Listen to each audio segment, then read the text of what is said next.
sharing sama sahabat semua gitu tentang stage kita menjemput jodoh. Jadi Anda ada di stage yang mana? Karena banyak orang yang nggak tahu sebenarnya saya sedang ada di stage mana dalam mendapatkan jodoh. Baik ya, kita yang pertama mengawali dengan stage belum siap. Ya, belum siap. Belum siap. Di stage yang pertama, ini adalah orang yang ketika ditanya, ayo kamu kapan mau nikah gitu, kebanyakannya mereka hanya ngomongin, iya aku ingin nikah gitu, ingin aja, atau baper gitu ya. Ngelihat ada janur kuning baper, ada undangan yang lewat baper, ada yang nikahan di Sabtu Minggu baper ya.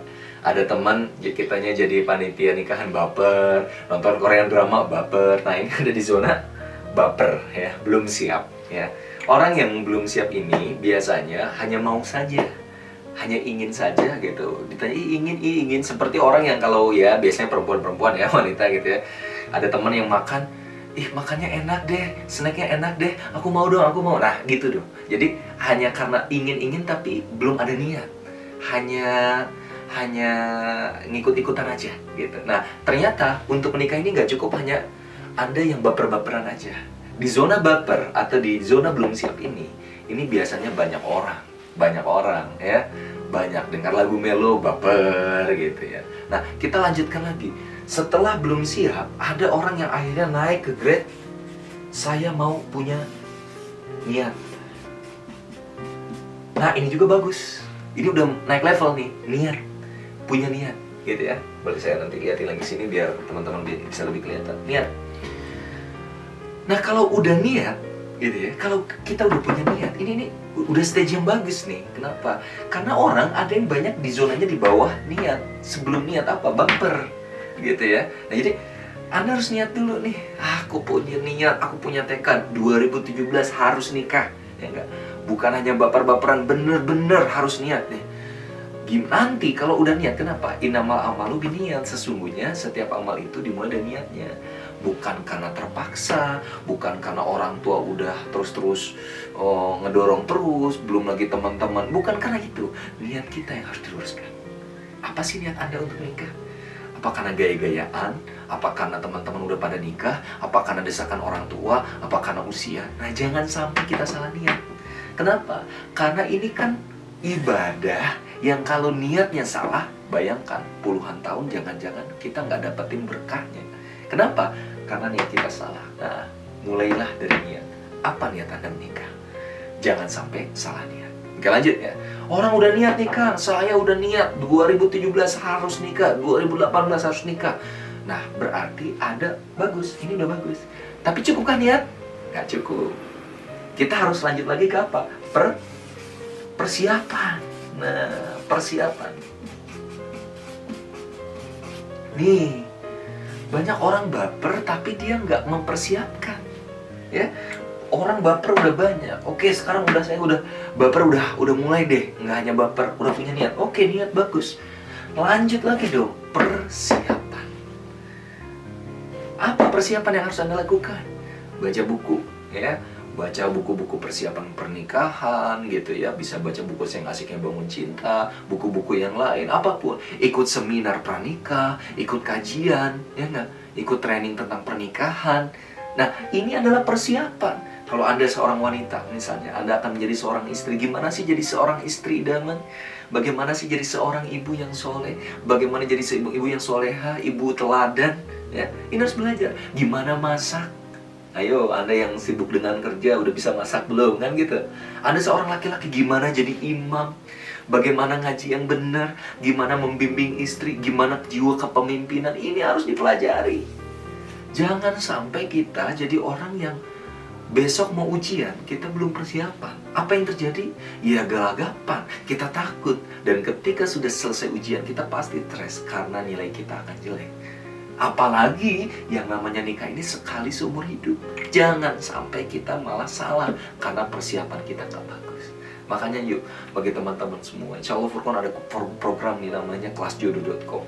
Karena miris gitu ya, ada banyak keluarga-keluarga yang nggak ngerti dia mau dibawa kemana, apa visi keluarganya, nggak ngerti gimana caranya jadi imam yang baik, nggak ngerti jadi suami itu hak kewajibannya apa sih, jadi istri itu harus taat sama suami seperti apa sih, gimana sih caranya biar kita tuh bisa jadi seorang menantu yang baik, gimana negosiasi sama orang tua. Nah, kita bahas di kelasjodoh.com ya.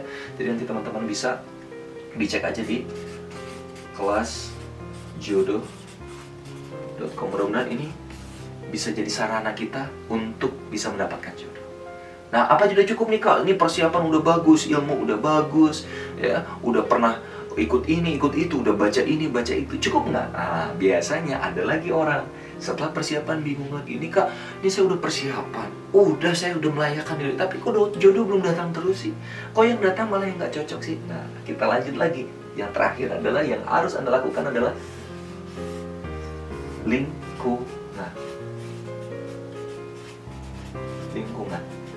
Nah, ini yang membedakan. Kenapa orang cepat nikah, kenapa orang susah untuk dapetin jodoh. Kenapa? Karena ada orang yang dapetin lingkungan yang pas, ada orang yang belum dapatkan lingkungan yang pas. Misalnya nih, saya berharap ingin dapet jodoh seorang dokter, tapi Anda gaulnya nggak pernah di rumah sakit. Ya gaul dong di rumah sakit. Cari teman-teman dokter, cari komunitas dokter, ya. Ini saran saya gitu. Jangan sampai kita nggak punya kualitas itu, kita nggak datang ke sana. Kenapa? Karena kalau kita nanti ke rumah sakit, insya Allah minimal ketemu sama dokter, ya nggak? Minimal. Atau apa harus saya sakit? Ya nggak harus sakit lah. Minimal Anda datang. Aku ingin dapetin seorang pengusaha. Gaul dengan komunitas pengusaha. Ya, Anda layakkan diri Anda juga untuk jadi seorang pengusaha. Aku ingin jadi dapetin seorang hafiz. Ya, Anda sudah hafiz belum? Karena lingkungan ini, kita itu katanya bahkan ada dalam sebuah penelitian, jodoh kita ini nggak jauh dari 72 kilo. Artinya, tidak jauh dari lingkungan di mana kita beraktivitas. Biasanya kan gitu, karyawan dapat karyawan atau manajer, gitu kan. Pengusaha dapatnya pengusaha lagi, ya. Atau orang yang komunitasnya di satu komunitas dakwah dengan komunitas dakwah lagi. Orang yang suka di pub, dapatnya yang di pub juga, gitu. Kenapa ya? Seperti itulah alamnya, ya. Gitu. Kita itu nggak jauh dari siapa sahabat kita, dan jodoh kita itu nggak jauh dari lingkungan kita. Kan ada yang bilang, kok susah ya dapetin jodoh yang bener, yang datang saya itu yang nggak bener. Nah, Andanya udah bener belum? Anda carinya di mana? Kalau Anda carinya di comberan, ya dapatnya kan yang kotor, dapatnya kuman. Tapi kalau Anda cari di tempat yang baik, insya Allah ini membuat kita mudah mendapatkan jodoh. Nah, saya deketin ya. Jadi teman-teman semua, yang pertama ada stage belum siap, lalu lanjut lagi ke orang yang sudah punya niat, lanjut lagi ke persiapan, ya.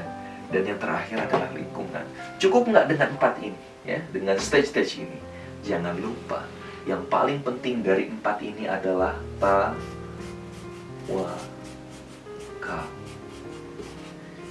Ini yang menjadi poin paling penting dalam pencarian jodoh kita. Ingat, kita itu hanya bisa berusaha meluruskan niat kita, menyempurnakan ikhtiar kita. Tapi urusan jodoh, rizki, Allah yang menentukan. Tugas kita adalah menyempurnakan. Gimana kalau kita udah luruskan niat, persiapan bagus, lingkungan bagus, ternyata meninggal sebelum nikah? Insya Allah, Allah akan ganti dengan bidadari surga. Allah akan ganti dengan orang-orang terbaik yang siap menjadi jodoh. Untuk apa kita jodoh di dunia kalau tidak jadi jodoh di akhirat juga? Maka jodoh sejati kita adalah jodoh dunia dan akhirat. Saya Setia Furqan Maulid, mudah-mudahan bisa membangun cinta karena Allah. Mudah-mudahan sahabat bisa dapatkan hikmahnya. Jangan lupa gabung di kelasjodoh.com bersama banyak teman-teman yang siap memperbaiki diri. Siapa tahu Anda mendapatkan jodoh terbaik tahun ini. Assalamualaikum warahmatullahi wabarakatuh.